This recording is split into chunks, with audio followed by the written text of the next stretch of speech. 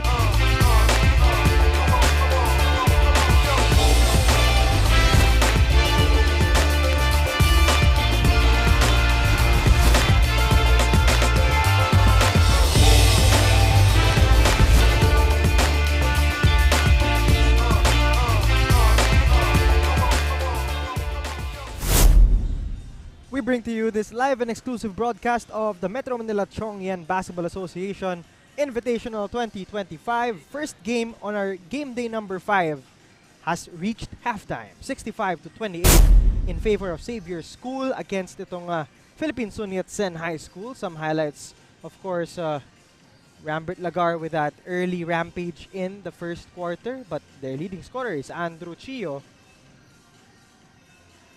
So coach, a lot of these highlights para sa Xavier for the Blue Shirts yung mga transition layups nila off those turnovers committed.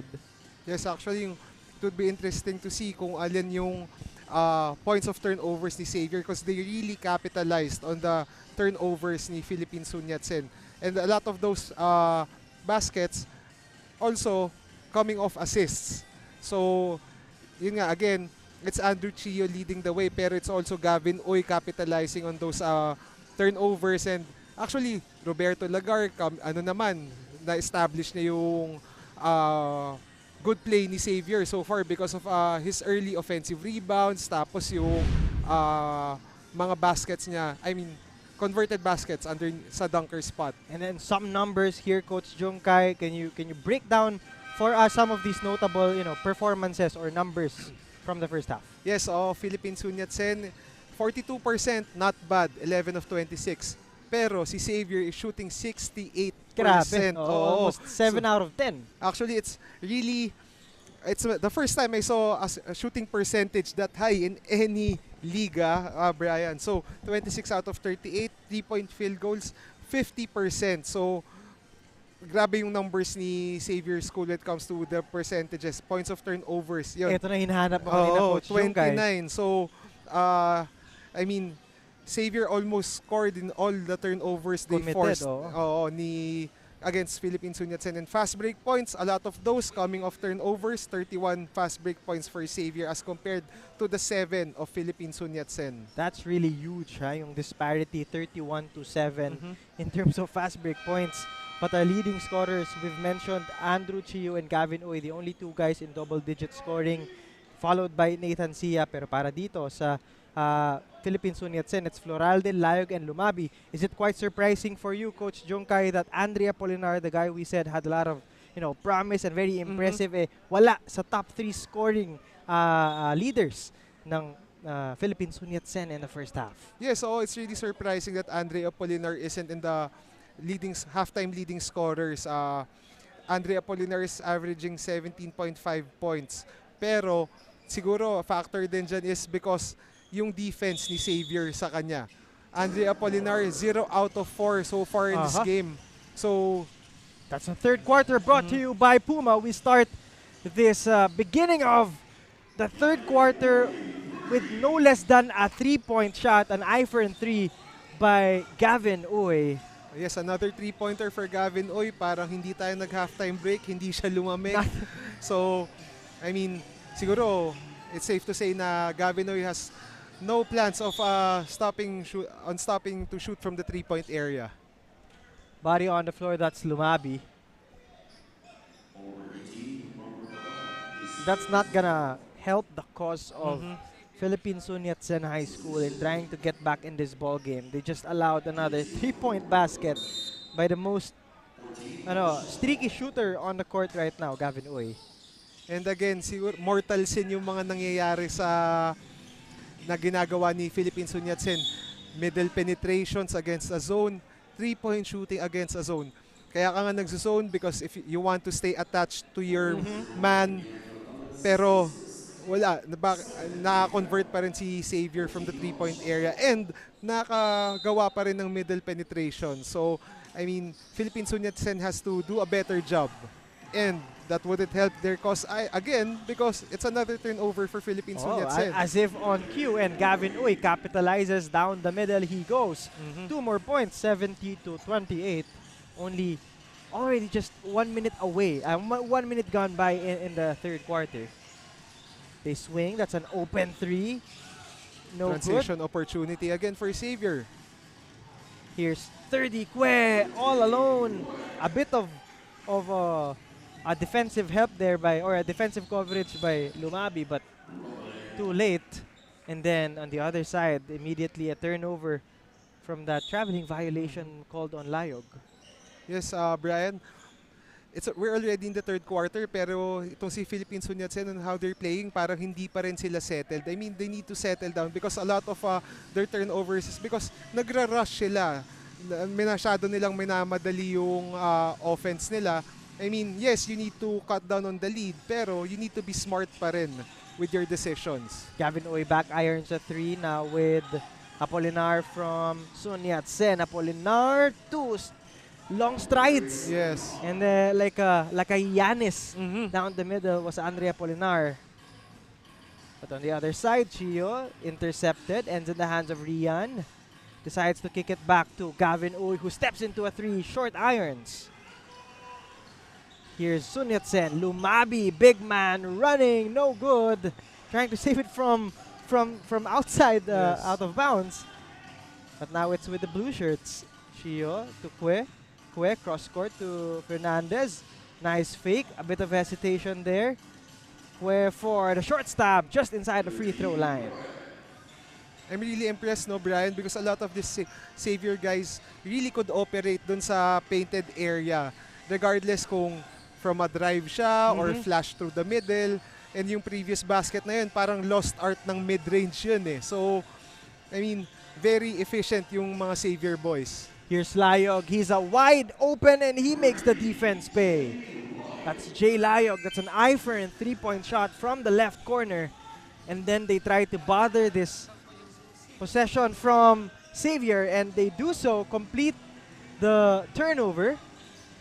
Nice spin inside, too strong. Wasted opportunity by Kokia. And then Andrew Chio escaping, evading that one-on-one defense by Kokia from backcourt. Oh, frustration foul na yun, Brian, because he wasn't unable to capitalize on that fast break opportunity.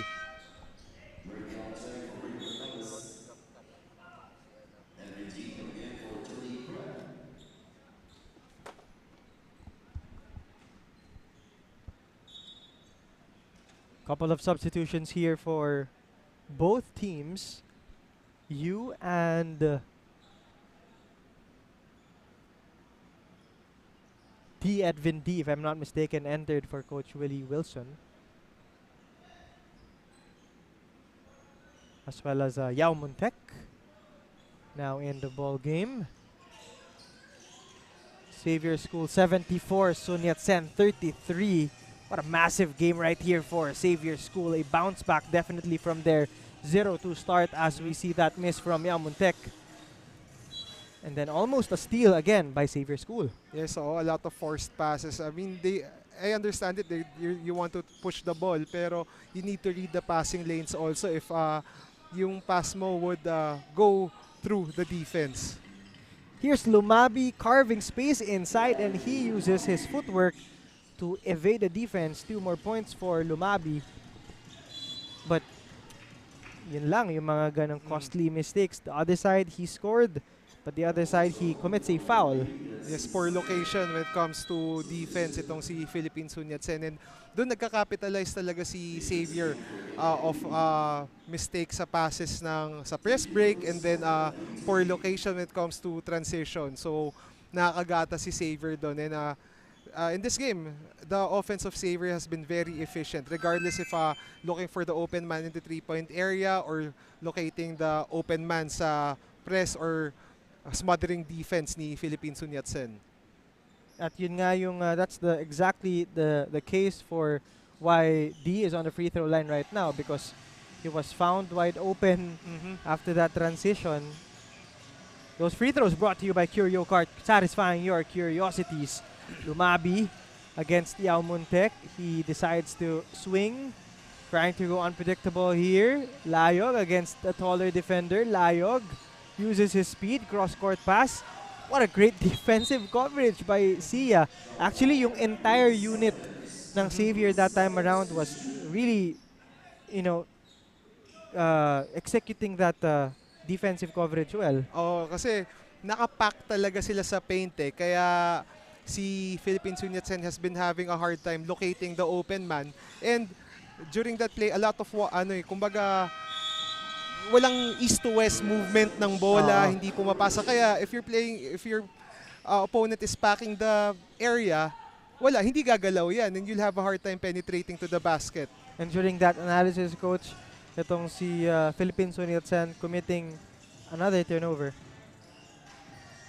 So here's Xavier School trying to add to this 40-point lead. Yao Muntek now. Right side to you. He fakes passes. He's wide open. Too strong. Doesn't even hit iron. What I'm noticing also, Brian, sa defense ni Sunyatsen is parang walang nagko-communicate when it comes to defending yung personnel ni Xavier. Yep. Parang kung nakanino yung bola, lahat dun tatakbo. So, and Xavier is too quick to recognize yung defensive laps ng Sunyatsen. Kaya they've been finding the open man sa half-court sets nila. And Lumabi getting 2 back. Plus a foul. Third foul for Sia, so he will have a breather on the bench of Coach Willie Wilson. Rambert Lagar as well, entering the ball game. Lumabi will have an opportunity to... Oh, so apparently that's not an end one play. Hindi pala counted. That's why it's just a baseline out of... sideline out of bounds. Sideline, oh. Yes. Akala ko counted. So apparently that's just a foul before the shot attempt by Lumabi. Let's see what kind of spark they can come up with here in the third quarter. 4:32 remaining. 7 on the shot clock. Someone has to go to work. Andre Apolinar to Lumabi, wide open that corner. He did not recognize that and he was blocked. It's another turnover for Sunyatsen. They weren't able to come up with anything productive in that sequence. Yao Muntek easily breaking that press. Ends in the hands of Wesley. He wanted to go high-low that time but intercepted. Na-anticipate yung inside pass doon. Corner. To Layog. Layog splits the defense. In nice drop delivery para dito kay Lumabi. Yes, better execution in that previous possession for Sunyatsen. Parang may drive-in kick na nangyari as compared to the previous possessions na puro dribble lang or hawak ng bola. So, nakaka-establish yung defense ng Xavier. Pero this time, they moved the ball. So, yung defense gumalaw din. So, good execution that previous possession for Sunyatsen. Clearly a foul there on a Xavier player. Kokia, heavily defended. Much taller Sia in front of him. Cross court, Layog, back to Kokia. Kokia, long three is good. That's an iFern conversion. A 3-point shot, courtesy of Kokia. 75-40. 35-point ball game. Trying to get that one back was Xavier, but fails to do so. Layog could not control the pass. But somehow, some way, they recover it. 3-point shot. Sayang, that's a heat check for Kokia. Yes. Si Layog was, yung split second na yun, he took his eyes off the ball, kaya hindi niya nasalo ng mabuti. Luckily, his teammate was able to, he was able to recover it, pero hindi lang sila naka-convert on that previous possession. That's a pushing foul called on Yao Muntek.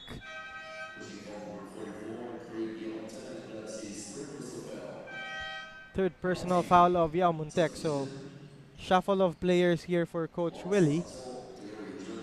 Warning for penalty na to si Xavier, Brian. So let's see if Philippine Sunyatsen would pound the ball inside with Floralde playing and Lumabi. Those guys could operate down low. So, I mean, let's see kung ma-recognize nila yung penalty situation ni Xavier.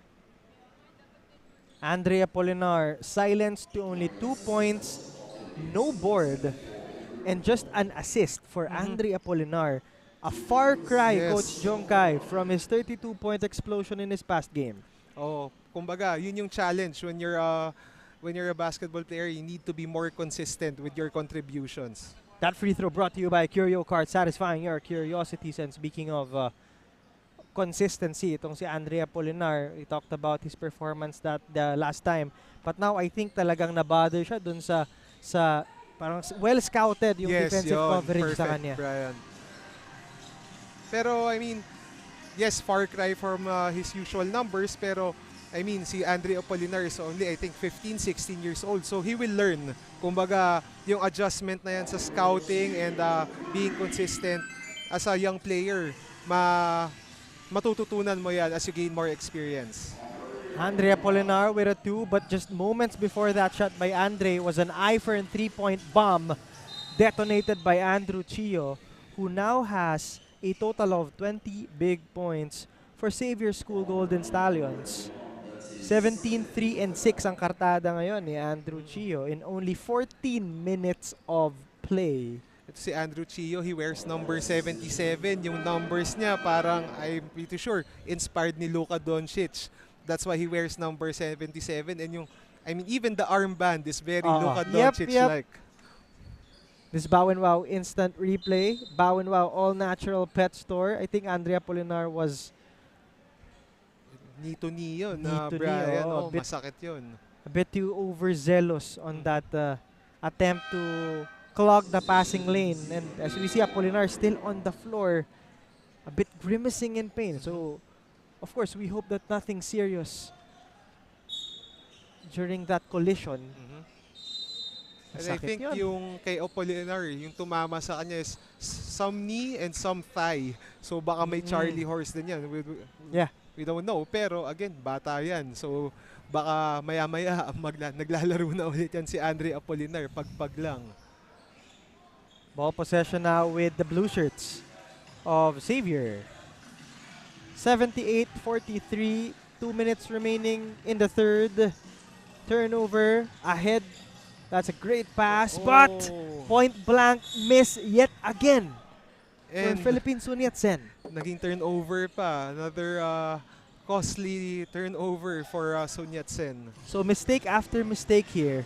Para sa Sun Yat-sen High School, they will definitely learn a lot from this ball game, and unless a miracle of biblical proportions happen, yes, talagang wala nang this is all but said and done given the body language and the shooting tendencies of both these teams. But we still have 10 minutes of fourth quarter.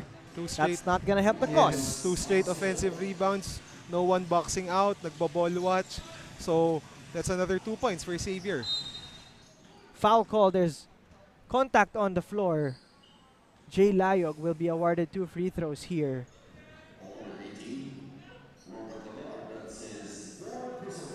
Fourth personal foul. 74 ticks remaining here in the third. Good thing it's not a close game, Brian. That's already the 4th foul of Rambert Lagar. So, I mean, crucial yun kung dikit yung laro. Free throws brought to you by Curio Card, satisfying your curiosities. Jay Layog on the free throw line. Jay Layog right now, leading scorer and the only guy in double-digit scoring para sa Sun Yat-sen High School, averaging 9, 5, and 2. Today, Coach Jongkai, he has 10 points, 3 rebounds, and 5 assists. So, nalagpasan na niya yung averages niya when it comes to points and rebounds. Offensive board now. Lumabi carving space. Lumabi falling away is good. These are, the bright spots para dito kay Coach Wesley Ang and the men in white. Makikita mo naman, Brian, si Sun Yat-sen, when they're not rushing their decisions, when they're not forcing their shots, and they're very patient, nagko-convert sila eh. So, these guys need to settle lang and to be, kumbaga, kailangan lang bumagal ng konti yung basketball sa kanila for them to be more efficient. They go to Lumabi once more, but that's gonna be a traveling violation. Because he rushed his decision again in that play. That's why he committed a turnover. Yung manifestations nung yung analysis mo, coach, ano, yung trying to slow things down. Yes. Exactly it's either it's what's happening on the court or the exact opposite, ano, na talagang it's they're rushing their decisions na nagiging crucial para like that one, Yes, you know. A bit more patient with a head fake. So 2 points para kay Stephen Hardin. Yes. Oh, another example dun sa being patient was si Floralde kanina during the second quarter. Parang hindi niya rin na-rush yung shots niya and he's looking for the best shot possible kaya naka-convert siya. So, for the other players of Sun Yat-sen, dapat ganun lang din. Gavin Oy back irons the 3. Hardin with the board. And that will end the third quarter of action. Still a long march para sa Sun Yat-sen if they want to come back in this ball game. 80-47 as we end the first 30 minutes of action. The final 10 when we come back.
Three quarters down, one final one to go. Fourth quarter brought to you by Puma. And despite that 80-47 scoreboard or scoring tally that we're looking at, Coach Jongkai, nakita mo, Philippine Sun Yat-sen still came up big with a 19-15 scoring quarter para sa in the third quarter. Yes, from the, let's say, disastrous first half, at least naka-recover kahit paano si Sun Yat-sen because they won that quarter. It's something to start with. I mean, it's a big lead, 33-point lead. Medyo miracle if makakahabol sila. Pero at least, kumbaga, there's something positive in this game. Look at the quarter scoring. You're talking about 19-15, but that's right after a 65-28 first half. Gavin Uy down the middle, decides to pass it up. Fernandez, corner. Back to Fernandez, down the middle. That's a hopeful pass to his big man, and passing lanes are too clogged for the pass. Oh, buti for Sun Yat-sen, they were able to telegraph that play kasi middle penetration to a drop pass sa dunker spot na naman yun, Brian. So, I mean, lucky na stop ni Sun Yat-sen yun. 3 to work with. Fernandez could not bail them out from the shot clock, but an offensive board. Nobody boxing out. 30 Kwe. He was blocked from behind. And now a chance for the white shirts to push the action. Easy double team done. He was forced to kick it back out. Layog now. Down the baseline he goes. No good. Gavin Uy collects the rebound. Gavin Uy na rin ang nagbaba ng bola. Gavin, wide open, 4-3. Rattles out. Medyo nag-cool off si Gavin Uy this second half, Brian. Pero ang importante doon, he was able to help Xavier establish a big lead going to the latter part of the game. You know, Kokia with a miss. That's a wide open perimeter shot. Nice pass, but a block. But referee say na kasama raw ang forearm. Yes. Again, yung pinapoint out natin in the throughout the game yung location ni Sun Yat-sen. As we turn it over to our courtside reporter Nicole Lim for a report. Para nga dito sa ating Philippine Sun Yat-sen High School na si Andre Apolinar. during the last minute of the third quarter, mali ang kanyang bagsak at naramdaman daw niyang nag-twist ang kanyang right knee na he can rate it for almost 7 out of 10 pain. At sinabi nga ng medic natin na kailangan muna niyang magpahinga at babadan muna ito ng ice for this fourth quarter. Yan lamang. Back to you guys. So at least nothing serious. You know, he was recommended to have a rest on the bench to ice it out. So hopefully pagka nakakuha na siya ng proper details from medical officials, nothing serious. So hopefully it's nothing serious for Andre Apolinar. He's kumbaga leading scorer siya ni Sun Yat-sen. So better to have it checked muna. So but hopefully it's nothing serious for Andre Apolinar. Lalo na tuhod yan. Here's Yu down the middle. Kicks it back out. Rian back to Uy on the other side. Gets a pick to Rian Fernandez. Hesitates. Low pickup to Wesley Yu. Wesley can't get that high big-to-big action. Stephen Hardin, nice spin. There's a foul as he spins away from the defense of Wesley Yu.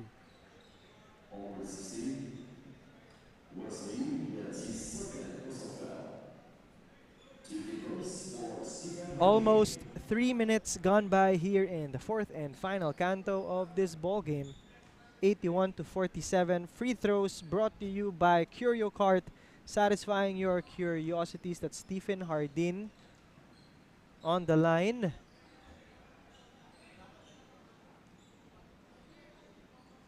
Coaching staff of Philippine Sun Yat-sen High School on your screens just moments ago.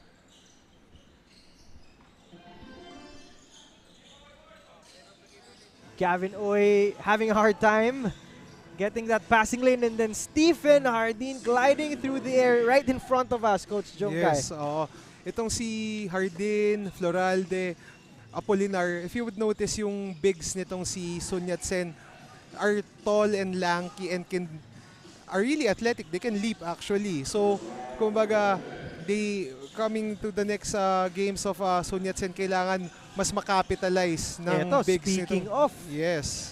Nice Pinoy step, offensive board, another serving. That's Hardin flying again against 3 defenders, and Stephen Hardin already with 4 quick points in just less than a minute. So as you could see, yung bigs ni Sun Yat-sen could really contribute and could really score. So I think it's safe to say that mas kailangan puntahan ng Sun Yat-sen yung i-maximize ni Sun Yat-sen yung bigs nila. What response right there from Wesley Yu with an eye for a 3-point shot after that 6-0 mini run ng Philippine Sun Yat-sen High School. They cross, Layog, 3-point shot, in and out. Gavin Oy collects the board. Gavin Oy, nice pass, threading the needle. What vision, Gavin Oy, you have. Yes, good find from Gavin Oy. I mean, he's not only contributing from the 3-point area, he also finds his open teammates. Hardin, right corner. They swing. Layog. Good trying pass. To set up high. That's an eye-in-the-sky play. Stephen Hardin, the recipient of that pass from Layog. Better execution the second half for Sun Yat-sen. They've been looking for their bigs. Mas patient sila because they've been passing the ball. So far, you could see na nag-cut down na sila dun sa lead ni Xavier School. Nice pass to Floralde, but Floralde was not anticipating that time. So that's going to be a turnover. Fernandez having a hard time crossing the court. Ito rin si Gavin Uy being bothered. Rian Fernandez, athletic, acrobatic layup. Ang ganda nung hesi doon ni Rian Fernandez. That's why nag-open up yung lane for him. And how he contorted his body as we take a look at this Bow and Wow all-natural pet store instant replay. Clearly, he got hit pero parang pinagpag niya lang. There's even a case for a contact above the chest area pero parang wala lang para kay Rian Fernandez. Oo, tsaka you seldom hear these days. Actually, parang close to you don't hear it na nga yung head and shoulder fake. Hindi na natin masyadong naririnig yan sa modern basketball, especially here in the Philippines. So, yun yung pinakita ni Rian Fernandez during that play. Free throw brought to you by Curio Cart, satisfying your curiosities. And Itong si Rian Fernandez completing that 3-point opportunity, extending this lead to 89 to 56. 33-point ball game. Xavier School en route to a two-game winning streak after a 0-2 start. Oh, so it's kumbaga this game would be a big confidence booster for Xavier dahil they already racked up back-to-back wins. So let's see kung sino yung next. That was a 0-2 start for Xavier against Chiang Kai-shek and St. Peter the Apostle. And then they won over Life Academy International last weekend. Oh, tsaka this is going to be a good, big win heading into their matchup against St. Peter the Apostle, who's currently undefeated. So, magandang confidence booster to for Xavier. Philippine Sun Yat-sen High School. Oh yeah, so yung 2 losses ng Xavier was in the hands of Chiang Kai-shek College and SMAC V. Yeah. For Philippine Sun Yat-sen naman, it wouldn't get any easier as they're about to face Chiang Kai-shek College naman, who with yung previously mentioned na St. Peter the Apostle are unbeaten teams, which will be both teams would be playing later after this game. So tingnan natin kung sino sa Philippine Sun Yat-sen or Xavier ang may makakatapad na undefeated in their next game. In fact, Coach Jongkai, itong Philippine Sun Yat-sen, yung Chiang Kai-shek assignment nila will be their last game for this short invitational season. Yes, so you would like to end your stint with a win. So it's yung score natin malayo yung lamang, pero it's time to build good habits, build good character heading into a game against a strong team like Chiang Kai-shek. There's a body on the floor while we were making that discussion, or just a whistle rather. There's a technical foul on Stephen Hardin. You could see the heart of this guy from start to finish, no matter the score. Itong si Stephen Hardin talagang hustling down for defense, trying to get opportunities for himself, and even showing some character here. But he was called for a technical foul. Yes, a bit too much of the emotional part.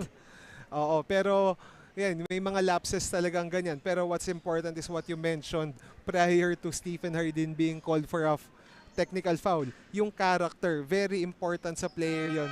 Regardless of a score, dapat hindi mo mababa yung moral mo, hindi bumagsak yung shoulders mo. You still need to, execute and make proper decisions. Kasi yun nga, even though, let's say, safe to say na losing costo, kailangan build good habits pa rin. Dahil these players are young. So, kailangan yung foundation mo maging maganda and yung progress mo as a player gumanda rin. Agree. A bit of a miscommunication right there for Xavier School. Too strong a pass para sa point guard nila. I was going to go back in the hands of Philippine Sun Yat-sen, trying to at least make this a respectable deficit at the very least. Traveling violation, and that has been hobbling them since the beginning of this game. Yung first step, trying to fake the defender, yung jab step. Yun si Floralde, who's been very efficient inside the paint. Parang baka hindi niya strong suit yung dribble from the outside. Kaya siya natawagan ng traveling in that previous possession. 13 to work with for Xavier. Nice kick out. Nice fake. Oh, still. Iyon pa rin. So that's they get the same call. Very strict yung referees natin when it comes to traveling. At least they're consistent with it. Yep, yun na nga. Kasi parang traveling these days very subjective eh. Yes, and mahirap din spot, lalo meron tayong mga online referees ngayon, giving their take on what traveling is and what traveling is not. But yes, especially with yung Brian, yung zero step with FIBA. Zero step. May kanya-kanyang interpretations implementations. yan. So, if regarding yung traveling aspect, kailangan maging consistent na lang yung mga officials natin when it comes to the traveling violation. Stephen Hardin fails on the first try. free throw line is Stephen Hardin.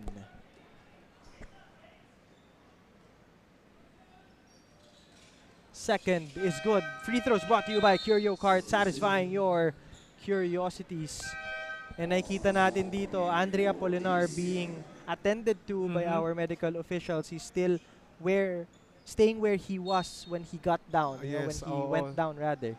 Not a good sight. So hopefully, tada pa rin. It's nothing serious. A knee injury is very crucial. Tsaka it would take time to recover from it regardless if it's a sprain or a hyperextension. Pero ayoko na banggitin yung isa kasi yun yung pinaka worst case. So hopefully, we're hoping for the best for Andre Apolinar.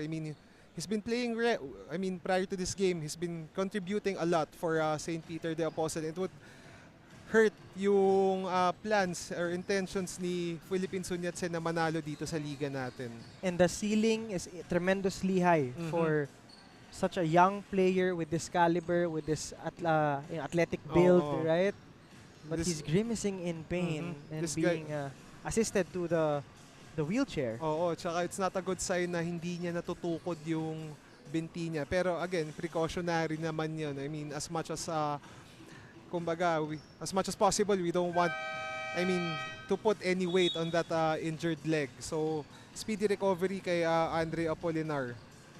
Andrea Polinar on your screens, obviously emotional after going down in the third quarter with a knee collision with a Xavier player. Yamontek to they swing it. Last 2 minutes brought to you by the Good Hope Future Foundation. Couple of taps, couple of attempts for that board, but ends up in the hands of a white shirt. And Cortez with a two-pointer layup on the other side. Cortez decided to go 3 against 1 in that possession. Buti na lang, na-convert niya. Oh, there's a possibility for a flagrant foul, or yes, an unsportsmanlike foul. Sportsmanlike foul. So our officials would review that call. So now there is a prompt for our officials to take a review of the last ensuing play, see if there's anything untoward or anything unintentional, but would qualify under an unsportsmanlike. Oh, Brian, actually minsan yung mga ganong calls kaya tinatawag na unsportsmanlike ng officials natin, it's because for them to be able to review it. Yeah. Kasi minsan real time hindi natin masabi. It's really hard to see kung may intention to hurt ba or ano. So kaya nagiging kumbaga naninigurado lang yung officials natin if there really is anything untoward that foul. On your screens right now, of course, our referees and our league commissioner, Andy Howe. So they're taking a good look at yung previous play kung at sportsmanlike ba ang nangyari against if Tansok committed an unsportsmanlike foul. This is an opportunity for us to give a shout out to our sponsors, Metro Manila Tiong Lian Basketball Association Invitational 2025, brought to you by Burlington Performance Socks and Dry Plus, co-presented by PG Flex Linoleum and Tanduay Athletics and Spalding, the league's official game ball. Now there is a verdict on the floor. It's going to be just a regular foul. Okay. Yes. So yun yung kagandahan ng review, Brian, na our officials were able to downgrade yung previous call na unsportsmanlike kay Tansok. Nothing too harsh during that physical play. Yes. Our referees suggest that's why it's gonna be downgraded to just a regular foul. White ball. But ang downside doon, it's possession would go to Philippine Sunyatsen. So it was apparently an offensive foul and not an sportsmanlike foul. So just trying to, run some sets here. Execute and see, in a competitive setting where these, executions can take them, because it's just 60 seconds away. Up next, St. Peter the Apostle School against fellow undefeated Chiang Kai-shek College. But Lumabi that time, eye in the sky play. Alley-oop layup para kay Lumabi. But this is all said and done, and when we're just waiting for the final score, basically, Yes. Coach Junkay. Oo, I mean, first half pa lang parang na-establish ng Xavier na with their style of play and capitalizing on the turnovers of Philippine Sun Yat-sen. Nice defense there. Great D. But a counter steal. After that, great block. Here's Wesley Yu against Lumabi, but he will decide to he will be just letting this clock milk away. Dribble it out na lang actually. Ball is going back to Sun Yat-sen. So let's see kung so wala na, dribble out na lang. Dribble out na, and that's as we see a sign of respect between both these teams, and we are going to end the very first game on our game day number 5, the Sunday triple header. Philippine Sun Yat-sen High School bows to Xavier School Golden Stallions 92-61. This is the penultimate regular season game for Sun Yat-sen, and they lose this one in the hands of the very accomplished Xavier School Golden Stallions. And leading the way, Andrew Chio, 20 big points for Andrew. Bow and Wow All Natural Pet Store Instant Replay shows us some highlights from the first game in our Sunday triple header. And talking about Andrew Chio, Coach Junkay, itong si Chio registered 20 points, 3 rebounds and 6 assists in 15 minutes of action. Wow. Yes, Andrew Chio really got the job done during the first half, scoring from all cylinders, from the 3-point area, from the mid-range. Lahat doon nag-contribute si Andrew Chio. And now we turn it over to Nicole Lim, our courtside reporter, for an interview with our best player of the ball game, Andrew Chio.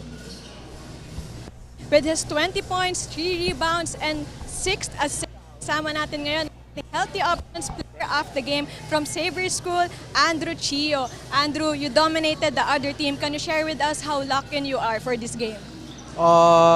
We want to use this game as a momentum changer. Of course, we started 0-2 in this league, so we want to change that and win all the games that we're gonna play. Is there anyone you wanted to greet or to give shout out? My family and my teammates and our coaches. Once again, congratulations to our player of the game and of course to Xavier School. Back to you guys. Thank you, Nicole. Some more highlights here brought to you by Bow and Wow, the all-natural pet store. Gavin Uy also exploding 16 big points, 4 out of 9 from 3-point land. Yes, Brian, si Gavinoy also, I mean, we've been mentioning Andrew Chio, pero si Gavinoy really did a big part or really contributed well during the first half of this game. Kaya si Xavier did have a hard time during the second half because they got the job done first half pa lang. They really took advantage of the turnovers of Sun Yat-sen. They capitalized by finding their open teammates and being efficient with their shooting. And then for Sun Yat-sen naman, it's Stephen Hardin and Clyde Lumabi conniving for 29 big points, supported by Layog and Floralde with 10 apiece. But that's not enough to overcome itong Xavier School Golden Stallions. Up next, battle of 2 undefeated teams, St. Peter de Apostle School against Chiang Kai-shek, the home team. Go Chongyan!